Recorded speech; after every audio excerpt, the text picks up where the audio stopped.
Soutien et compassion du président du Faso aux déplacés internes de Kaya. Ils sont près de 200 000 à avoir fui les attaques et les exactions des terroristes pour trouver refuge dans la ville. Leurs conditions de vie sont des plus difficiles. Roch-Marc Christian Kaboré est allé leur porter un message d'espoir. Le film de cette visite dans un instant. Et puis dans ce journal, on s'arrête sur une expérience peu courante dans les écoles classiques des cours de compte à l'ancienne. Cela se passe au complexe scolaire Jean Piaget de Wayuya. C'est là qu'intervient le vieux Lassané, une expérience qui dure depuis 8 ans et qui est bien appréciée, autant des élèves que de l'administration, comme vous allez le voir. Voilà pour la une de ce journal. Mesdames et messieurs, bonjour et bienvenue. C'est avec beaucoup de plaisir que je vous retrouve. Le président du Faso aux côtés des personnes déplacées internes à Kaya. Ils sont près de 200 000 à avoir tout quitté pour sauver leur vie et se retrouvent sur des sites d'accueil dans des conditions difficiles de retour de Dori où il a inauguré des infrastructures hier. Roch-Marc Christian Kaboré est allé leur apporter soutien, réconfort et surtout un message d'espoir. Lassina Ouattara et Ernest Kambiri. Le président du Faso aux côtés des déplacés internes de la commune de Kaya. Roch-Marc Christian Kaboré est là pour apporter son soutien, sa solidarité, sa compassion à toutes ces personnes qui ont fui leur domicile, leur village et surtout les exactions des groupes terroristes. Sous les ovations, Roch-Marc Christian Kaboré a pu toucher du doigt les réalités en termes de conditions d'accueil et d'hébergement sur ce site où 84 ménages et plus de 750 personnes, essentiellement des femmes et des enfants, ont trouvé refuge grâce à une bonne volonté. Au niveau de la ville de Kaya, on a 5 sites de regroupement de personnes déplacées. Ici, c'est là le 6e parce que je vous ai dit que c'est un site qui est récent. C'est une bonne volonté qui a véritablement prévu l'espace. C'est son espace. Vous voyez que c'est clôturé, c'est son espace. Mais il a ouvert ça à ses frères et sœurs. On n'a pas de nourriture, on n'a rien, on n'a même pas... On a laissé tous nos animaux là-bas, on n'a même pas gagné quelque chose. Mais... Selon les chiffres du CONASU, le Conseil national de sécurité d'urgence et de réhabilitation, ils sont plus de 680 000 personnes déplacées internes dans la région du centre-nord, dont plus de 237 000 dans la commune de Kaya, et l'afflux continue. Ici, malgré la solidarité agissante, ces déplacés internes manquent de tout ou presque. Pas d'eau, pas assez de vivres, pas d'électricité, difficile de se soigner convenablement. Des difficultés qu'ils sont sortis porter au chef de l'État par la voix de leurs représentants. Roch-Marc Christian Kaboré dit travailler à la sécurisation de l'ensemble du pays et pour que chaque déplacé interne retrouve son domicile dans la quiétude. Ils ont reconnu que le travail d'accompagnement est satisfaisant. Mais évidemment, comme toute chose ne peut pas être parfaite, il y a des questions qui relèvent des questions d'eau, des questions d'énergie, des questions de santé, et sur lesquelles je pense que nous pouvons apporter des réponses. Donc on a eu à leur répondre que c'est des questions sur lesquelles nous allons nous pencher avec l'action sociale pour voir comment on peut faire en sorte que les conditions sont meilleures. Mais l'une des conditions, c'est de faire en sorte que chacun puisse regagner son village. Je crois que c'est très clair. C'est bien d'être chez son voisin, mais c'est mieux d'être chez soi. Donc, nous avons dit qu'il était nécessaire que le gouvernement assume ses responsabilités pour permettre à ce que ce retour-là puisse se faire le plus rapidement possible dans la sécurité. En attendant, le chef de l'État appelle les Burkinabés à plus de solidarité envers ces personnes déplacées internes, où qu'elles soient. Et on reste à Kaya où les femmes de la région se sont retrouvées mercredi dernier pour leur forum régional des échanges directs avec leur ministre de tutelle sur les grands défis de l'heure. C'est une rencontre préparatoire au forum national. Souleymane Sawadogo et Jacques Ouedraogo pour le compte-rendu. C'est un tête-à-tête entre la ministre de l'Action humanitaire et les femmes de la région du Centre-Nord. Laure Marshall Ilboudo est venue échanger avec les femmes sur leurs conditions de vie et de travail. Les violences faites aux femmes ont été au cœur des discussions. Aujourd'hui, nous avons parlé des violences basées sur le genre, les viols, les agressions des femmes. Donc il est important encore que les femmes s'impliquent à protéger les femmes et les jeunes filles. Donc soit à dénoncer ces agresseurs, soit à anticiper dans l'éducation des jeunes garçons et des jeunes filles. Donc nous avons aujourd'hui retenu que nous devons travailler à permettre à ces femmes de mieux retenir leurs enfants à la maison et de participer à l'éducation des enfants. Ce forum a aussi été l'occasion pour les femmes du Centre-Nord d'émettre quelques doléances. La faiblesse des moyens financiers demeure la principale préoccupation de l'autre moitié du ciel, un défi que le département en charge de la femme compte relever les jours à venir. Nous allons augmenter l'octroi des prêts. Vous savez que les femmes ont demandé les AGR. Nous allons renforcer la capacité des femmes à produire les produits locaux. Nous allons augmenter leur capacité aussi à vendre, parce que ce n'est pas seulement de produits, c'est de bien emballer, l'hygiène et tout pour être sur tous les marchés et les accompagner sur les marchés afin qu'elles puissent être à la pointe de la concurrence avec les autres. La cité du Kouir et du Kourakura est actuellement confrontée au problème d'eau, toute chose qui complique les tâches des femmes de la ville de Kaya. Laure Marshall Ilboudo rassure que des démarches sont en cours afin de venir à bout de ce phénomène. Et on reparle du franc CFA. Cette fois, ce sont les historiens qui ont tenu à apporter leur contribution au débat. Hier, ils ont organisé une conférence publique à l'université Joseph Kizerbo et les participants ont eu droit à des éclairages de grands spécialistes, Oscar Soulama et Maïmouna Traoré.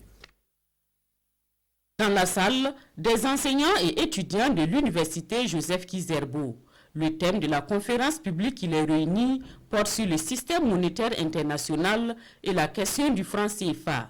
Un thème qui prend tout son sens dans un contexte où les pays de la CEDEAO sont dans une dynamique de création de leur propre monnaie. Pour mieux aborder la question, le conférencier remonte aux années 1930 avec la réorganisation du système monétaire international après la crise économique de 1929 pour revenir aux différents accords après la Seconde Guerre mondiale et la création de la BCEAO avec le franc CFA affilié à la Banque de France. L'enjeu du CFA est rentré en ligne de compte avec les indépendances à travers les accords de 61 et les accords de 62. Alors, ces accords qui en réalité balisaient effectivement le terrain, la coopération de la France et les pays de l'UEMOA et les pays de l'Afrique centrale. Alors, ces accords, en réalité, il faut se le dire, étaient une manière effectivement de protéger le marché de la zone, d'une part, mais aussi de permettre effectivement à ces nouveaux États, qui en réalité n'ont pas l'expérience de la gestion monétaire, en tout cas de s'accommoder effectivement de certaines réalités de la gestion monétaire, pour pouvoir effectivement défendre et accompagner leur économie. Yacouba Zerbo fera comprendre que la question monétaire a toujours constitué un enjeu, un objet de conflit. Il revient donc aux pays de la CEDEAO de mieux s'organiser pour défendre leur monnaie. Parce que la question de l'éco qui s'est posée aujourd'hui, c'est une bonne initiative. C'est une très bonne initiative, mais ce qui est là, c'est qu'il revient effectivement aux États de prendre conscience de l'importance de la monnaie et de prendre toute responsabilité pour la gérer conséquemment à la lumière des combats qui ont eu lieu entre les grandes nations dans le temps pour la question monétaire. Cette conférence publique a été organisée par l'amicale des historiens du Burkina Faso qui entend ainsi, selon son président, Fulbert Zongo, participer au débat sur le franc CFA dans un contexte de regain du panafricanisme et du rejet de toute forme d'impérialisme dans certains pays africains. Les membres du comité de mise en œuvre des normes sanitaires et phytosanitaires, eux, révisent leur gamme, se mettre au diapason pour être à la hauteur des défis actuels. Ils se sont retrouvés en début de semaine pour un renforcement de capacité sur le processus d'élaboration et de révision des normes internationales. Explication Herman Toué. La Direction générale des productions végétales renforce ici les compétences des acteurs de mise en œuvre des normes sur les mesures sanitaires et phytosanitaires. Il s'agit des dispositions réglementaires prises pour garantir la qualité des aliments proposés aux consommateurs. Il y a un certain nombre donc, de problèmes sanitaires qui sont posés et qui proviennent soit des aliments d'origine animale, soit des aliments d'origine végétale. Il était important qu'au niveau du Burkina Faso, nous puissions nous asseoir pour regarder qu'est-ce que nous pouvons faire pour donc améliorer les normes sanitaires donc des produits végétaux comme animaux, non seulement pour protéger la santé de nos concitoyens, mais également pouvoir accéder au marché international. La session de formation vise également à dynamiser le comité national mis en place à cet effet afin de permettre au Burkina Faso de se conformer au respect des normes prescrites par l'Organisation mondiale du commerce. Tenkodogo, Dédougou et Manga, 3 villes bénéficiaires d'un programme d'assainissement financé par la coopération suisse. Plus de 800 millions de francs CFA pour doter ces communes d'ouvrages d'évacuation des eaux. Les travaux sont en cours et une délégation est allée cette semaine à Manga pour un suivi. Roger Kam et Maxime Zongo. La Suisse s'est engagée depuis de longue date à accompagner le Burkina dans son développement sur plusieurs volets. Au nombre de ces domaines d'intervention, les pistes rurales et l'assainissement. Manga, Tenkodogo et Dédougou sont les localités concernées par ce programme. Et c'est pour faire le point de l'état des travaux qu'une délégation était cette semaine sur le terrain. C'est vrai que ça a pris passablement de temps pour pouvoir démarrer avec des études et des appels d'offres qui finalement se sont concrétisés en fin d'année passée et les travaux ont pu enfin démarrer. Donc il s'agissait vraiment de voir où nous en étions et si les délais étaient respectés. Les entreprises, comme vous l'avez constaté, sont à des taux d'avancement allant donc de 27 jusqu'à 40%. Voilà, donc et on peut dire donc que les travaux sont très bien engagés. 4,5 km de caniveau en construction à Manga, voilà qui va davantage contribuer à l'assainissement de la cité. Une cité qui en avait véritablement besoin après les fêtes du 11 décembre. L'initiative est à saluer et à saluer à plus d'un titre pour qui connaissait Manga avant le 11 décembre et revoir Manga après le 11 décembre.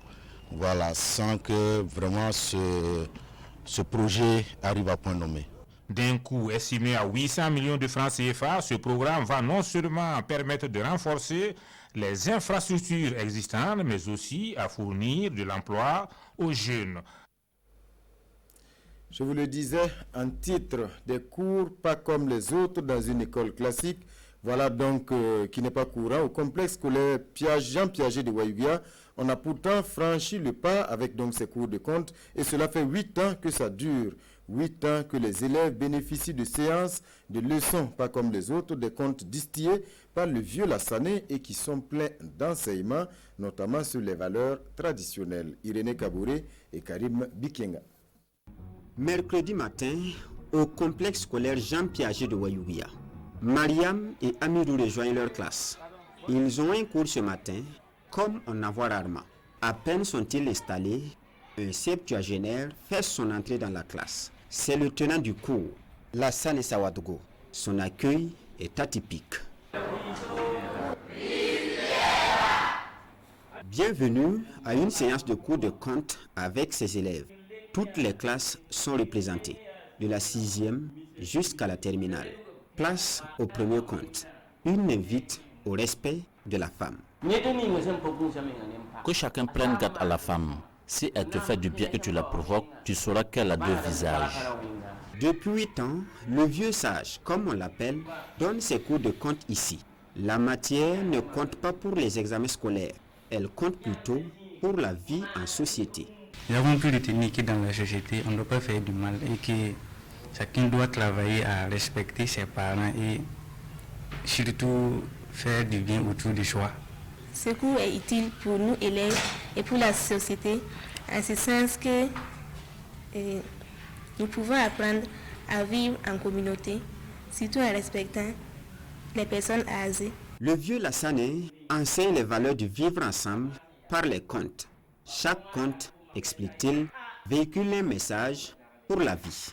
C'est le cas ce matin. À mon avis, le conte de ce matin est un conseil pour tout l'État. Tout enfant sage ne jure pas par l'intimité de sa mère. Il ne déshonore pas ses parents. À l'origine des cours de conte dans cet établissement, une conviction. En partant de la langue maternelle, qui est comprise d'emblée par les élèves, tout ce qu'on peut entreprendre, on va arriver à atteindre nos objectifs. Voilà qui m'a poussé à introduire l'apprentissage des contes, des proverbes et la culture de notre région. Lassane Savadgo ne compte pas seulement au lycée Jean Piaget. Il transmet également son savoir par la radio et les livres. Son dernier livre, paru en juin 2019, s'intitule Tiviko Lati Tobongo. En français, le rejeton pousse par la souche. C'est un recueil d'histoires et de traditions des peuples du Atenga, entièrement écrit en langue morée. Voilà pour cette belle expérience présidentielle au Togo, J-1. Hier, c'était le dernier jour de campagne. Ce samedi, ce sont 3,5 millions d'électeurs qui sont attendus dans les urnes pour départager 7 candidats, dont le président sortant Faure Gnassingbé. L'ambiance dans la capitale togolaise au dernier jour de campagne avec notre envoyé spécial Vincent Tchendrebego. Lomé à 48 heures du scrutin présidentiel du 22 février. À chaque coin de la rue, les posters du président Faure Gnassingbé, candidat à sa réélection. Ici, le dernier meeting de son parti, l'Union pour la République, UNIR. Le candidat lui-même est absent, toujours en tournée à l'intérieur du pays, pour mobiliser le maximum d'électeurs.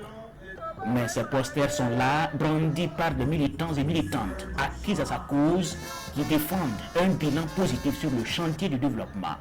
Et il veut lui assurer encore une victoire pour un 4e mandat de 5 ans, après 15 ans déjà passés à la tête du pays. Il a déjà fait beaucoup de merveilles et je suis convaincu, vivement persuadé que dans les années prochaines, il y aura plus que ça. Le président a beaucoup de projets d'avenir et j'espère que ça va s'accomplir. Il fera encore des choses merveilleuses pour nous et les rues, il va encore continuer à le faire. Donc on le félicite, on le soutient. Il sera toujours fort. Faure Gnassingbé n'est pas le seul à descendre dans l'arène.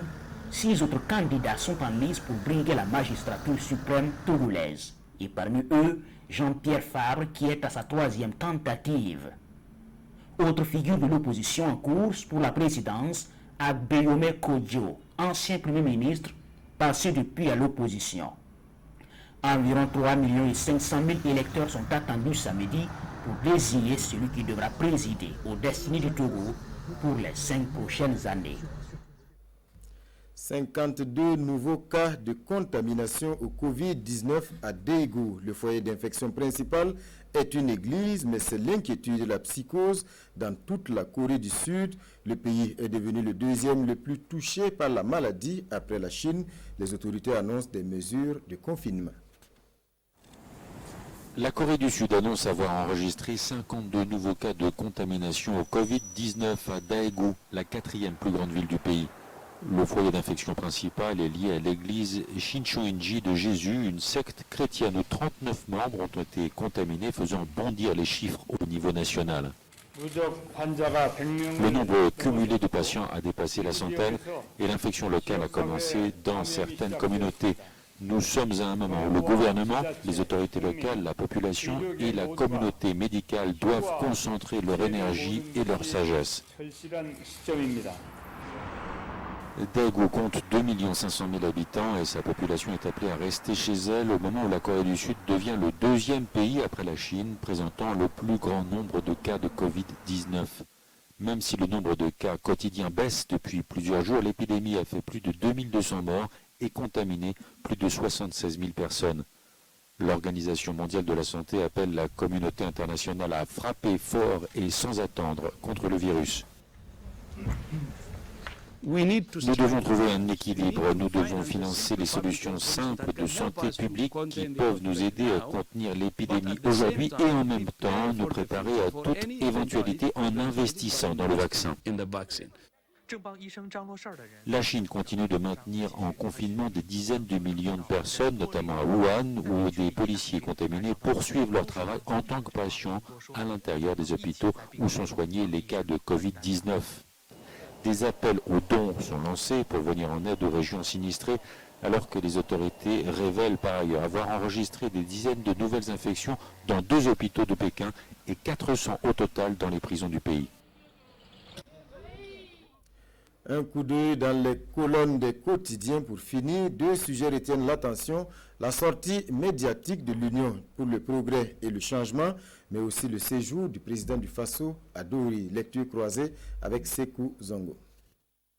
Dynamisation des secteurs porteurs, une gare routière et un hôpital pour Dori, peut-on lire à la une du journal de tous les Burkinabés Sidouaya. Ciseaux en main, le président du Faso inaugure l'autogare de la commune de Dori. Une autogare d'une capacité d'accueil de 145 places, précise Sidouaya. L'infrastructure est un effort de gouvernement, selon le député maire de Dori, pour qui, si la chèvre mange de qualité, elle doit remercier le vent, sans l'aide duquel le flux ne serait pas tombé. Et c'est pas tout, nous apprend Sidouaya. La région du Sahel dispose également d'un centre hospitalier régional entièrement réhabilité et équipé. Des infrastructures, selon mon confrère Oualé Gérard Koulibaly, réalisé dans le cadre du programme d'urgence pour le Sahel, du secteur social à la politique, et c'est l'Union pour le progrès et le changement qui monte au créneau. À la une de l'Observateur Palgaliton, opération ONI-CENI, l'UPC dénonce une chorégraphie tango-tango. De quoi s'agit-il exactement? Pour les conférenciers, le pouvoir fait un pas en avant et un pas en arrière pour réunir les ingrédients d'une crise qui va opposer les Burkinabés. L'UPC dénonce des fraudes en perspective, c'est le titre que retient le journal Le Pays. Dans les colonnes du journal Le Quotidien, Henriette Zombare-Nezongo prévient, les ingrédients d'une crise post-électorale sont en train de se réunir. Voilà, mesdames et messieurs, c'est la fin de ce journal. Merci pour votre attention. Passez un bon après-midi en compagnie des programmes de la télévision du Burkina.